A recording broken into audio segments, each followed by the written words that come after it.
Hey YouTube, this is Project Prepper 42, and in today's video we're going to be covering my first aid kit and some of the supplies that I've put into it. Building your first aid kit is actually a lot of fun. You can find all types of stuff just about anywhere you go. For example, I pulled these out of my stash to show you what I'm talking about. Last summer I went to a yard sale and these two came together for right there, $1. And some people are idiots. Okay, I would have never gotten rid of this stuff, but some people don't think about things like this. Now, some of the stuff in it is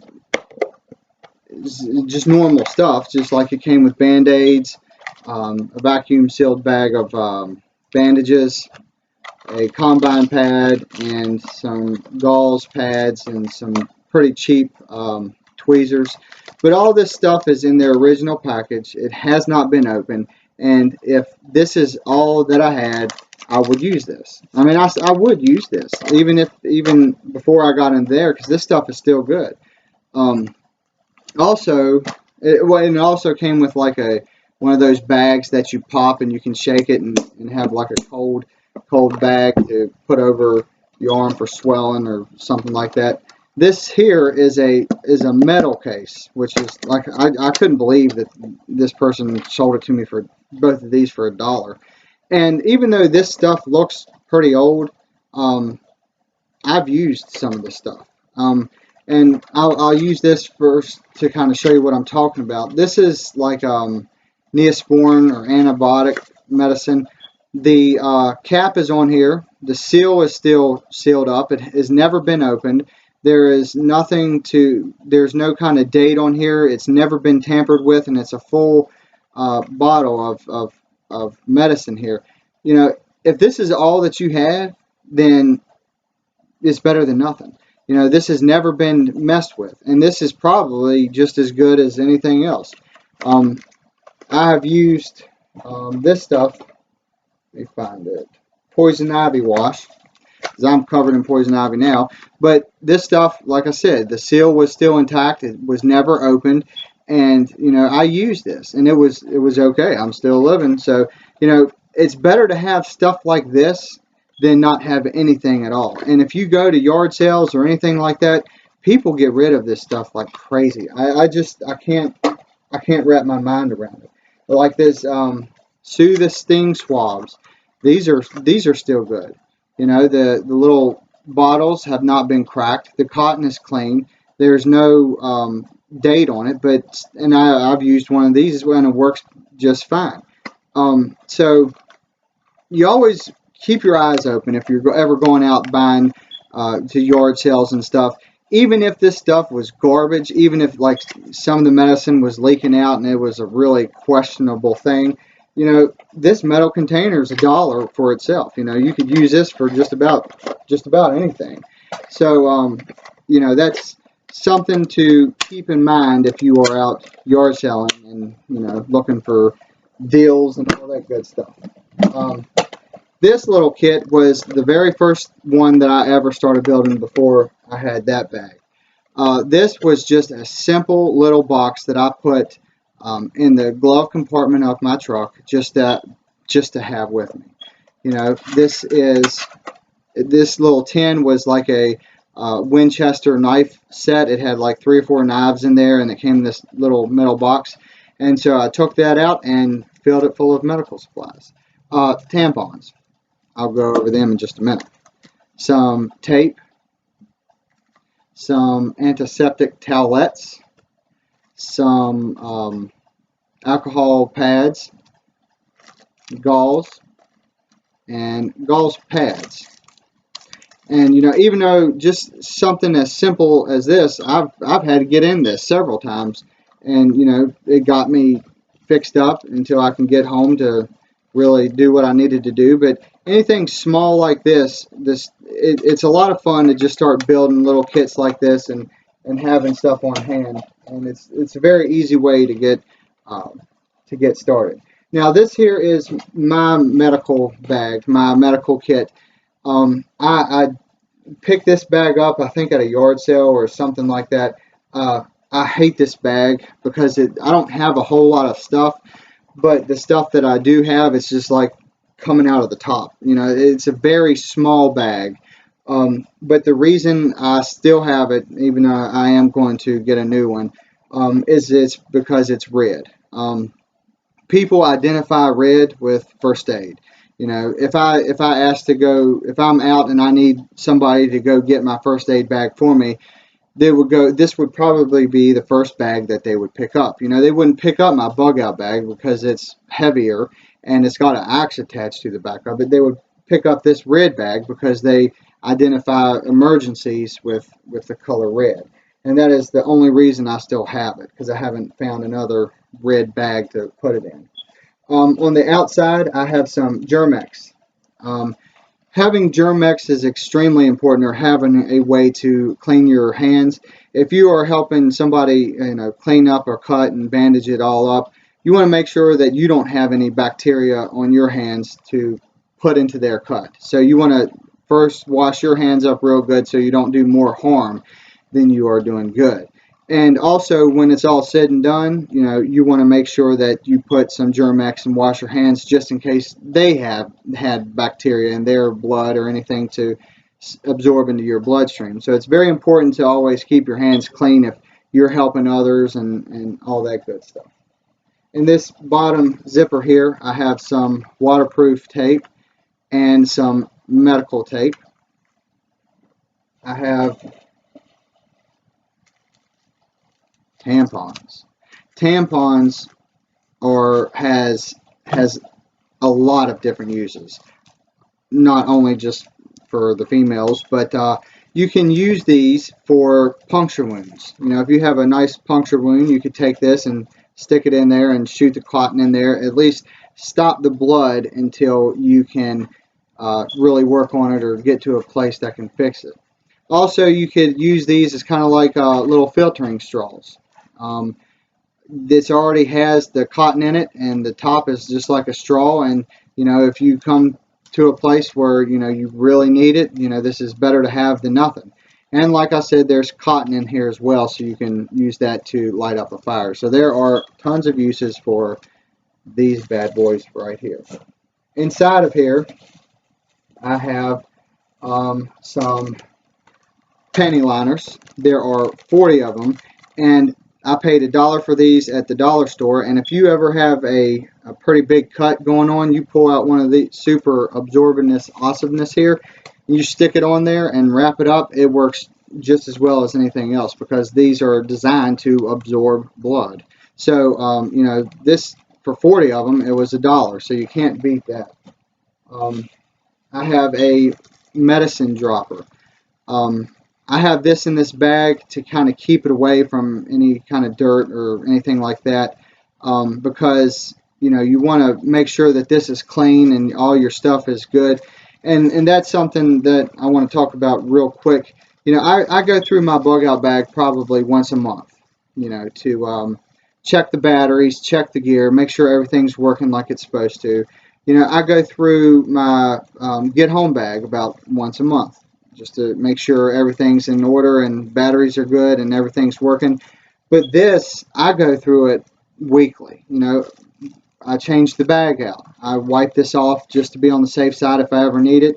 If you're going through your bag, one thing that I can't stress enough is if you're going through your bag and you find that you're running low on something, say like Neosporin, Tylenol, something like that, go ahead and pick you up another bottle of it, because you don't want to find yourself in a situation where you knew you were running low on some of the supplies and you didn't do anything about it. And you can, like the first video I did, I showed you that the Neosporin cost $1 and a bottle of Tylenol cost $1 at the dollar store. So doing little stuff like that really will save you in the long run. These two containers, I said, picked up at the dollar store.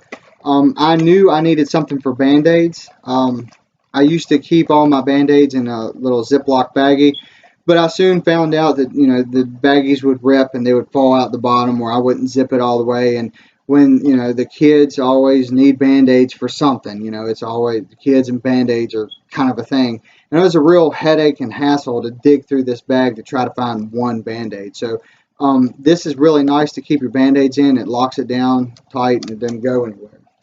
I'm going to be skipping this one because I want to do its own video on this. So after you watch this video, be on the lookout for the next one on that. Here is some hydrogen peroxide. This has not been opened. Seal is on it. And I also have some alcohol. This is 91% alcohol. I'm not quite sure the difference between, you know, the different percentages, the lower numbers versus the higher numbers, but I picked 91% up just because the bigger the number, the stronger it is. I don't know if that has anything to do with it or not, but that's what I base that off of. I have some sunburn gel for obvious reasons. If I forget my hat, I'm going to need it. A tourniquet. If you cannot come across a tourniquet like this, bandanas are just as good. So if you can't find one, just go to the dollar store and pick you up a pack of bandanas, and then you have yourself a tourniquet. I have some trauma shears. Trauma shears are a whole lot more durable and stronger than regular scissors. You know, if you have to get to a cut on someone's leg or something and you can't get to it because of the jeans, these will cut through any type of clothing a whole lot quicker than regular scissors. So I highly suggest getting you a good pair of scissors. I have some iodine solution. This stuff is good to, it helps kills germs and minor burns, cuts, and scrapes. But I would not put anything on burns. This little baggie here came in one of these yard sale kits, and this is all burn cream. But the best treatment for a burn is to just wrap it, dry bandage, and just make sure, because, you know, if you put stuff on it like any kind of ointment or water, you know, especially like cold water, it'll make it feel better as soon as you do it. But as soon as it wears off, it hurts 10 times worse. So it's better just to make sure that, you know, it stays wrapped, and then after the burn kind of goes away, then kind of take care of it. But for the initial time, just kind of keep it dried up and treat it like that so nothing else gets infected by it. This right here is the one thing that I'm constantly needing to check. This is my medicine bag, and inside of it I have Tylenol, some anti-poopage going on here. If you ever drink some contaminated water, you're going to need it. Some ibuprofen, allergy tablets, BC powder, and some airborne tablets. These things, I live by these things. I love them. It used to be where I would never get sick in the wintertime because these were, you know, this is awesome.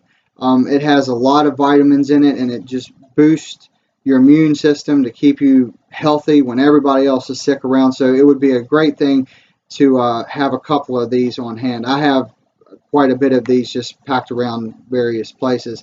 But I couldn't, this one you just put in water and let it just dissolve, and then you drink the water. But I like the pills better. They kind of taste like crap, but hey, I'll take that any day than getting sick.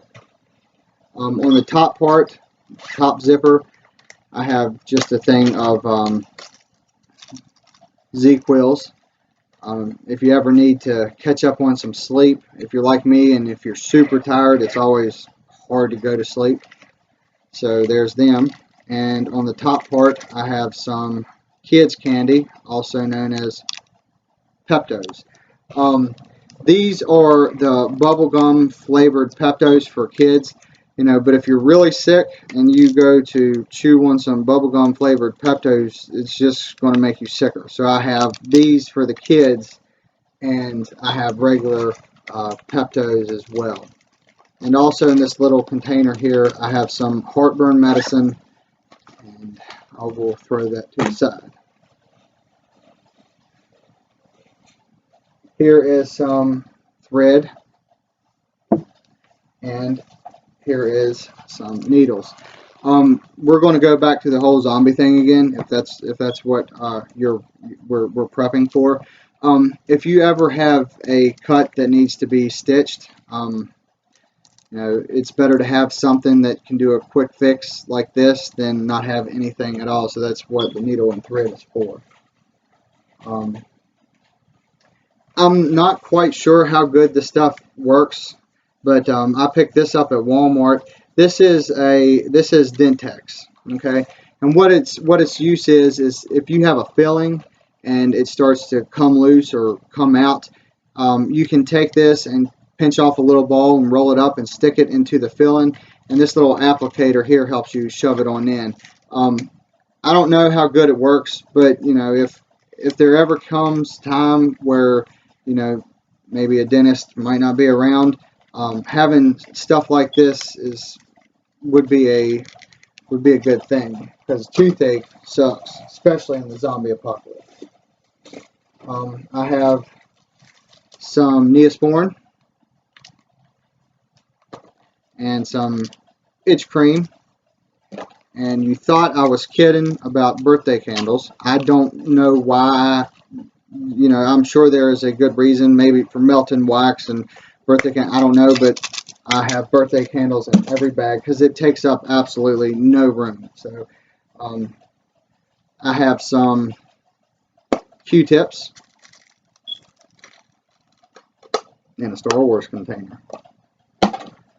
I have some pads. These were the like a little freebie pack, so like I said, these things are awesome. So anytime you can get your hands on them or anything, I would highly suggest stocking up on a few of them. I have a CPR mask. This is just a real cheap one that it came with one of the already made first aid kits, but I don't have one, so here it is. Now, this stuff is kind of on the more expensive side. This was about $6-7 or so for this one little box, and this has two Quick Clot. It has 2 Quick Clot packets. It has 2 gauze pads, Band-Aids, ibuprofen tablets, and some antiseptic towelettes.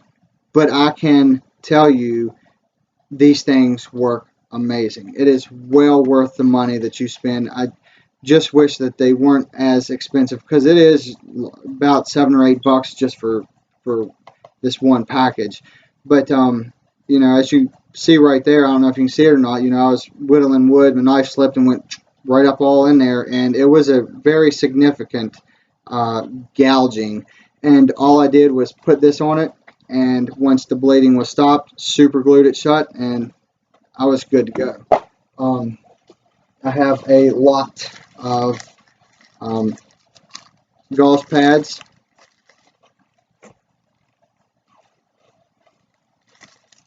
More gauze pads. Triangular bandage. And a handful of gauze wrapping. And the last thing that I want to cover is this bag here. As you start building this kit, you have in your mind that you're a prepper, that you are here to provide for your family, provide for your group, provide for the ones that you have made connection with prior zombie apocalypse. But it never really honestly crossed my mind that something, I'm doing all of this for my family, my group, and all of that. But what about if something happened to me? and if I'm unable to talk, unable to let somebody know what's going on, how are they going to know to treat whatever's going on? I'm an EMT, so I know the basic stuff of first aid and all of that, and what kind of signs to look out for. But as my wife, she's not an EMT. She doesn't do medical at all. So, if I'm out there, I can't tell her, my face is turning purple, I'm holding my neck, and I'm not breathing, obviously, and I'm doing like this, obviously means I'm choking. But, she may not know that. And that is why having a first aid book is very important. You may have studied up on the basics. You may know how to stop bleeding and all this good stuff. But what good is all this going to be is if nobody else knows how to use it. So that is why it is very, very, very, very important to have some kind of reference guide in this book, in this kit, for somebody else to use. They might have no prior knowledge whatsoever about medical or anything like that.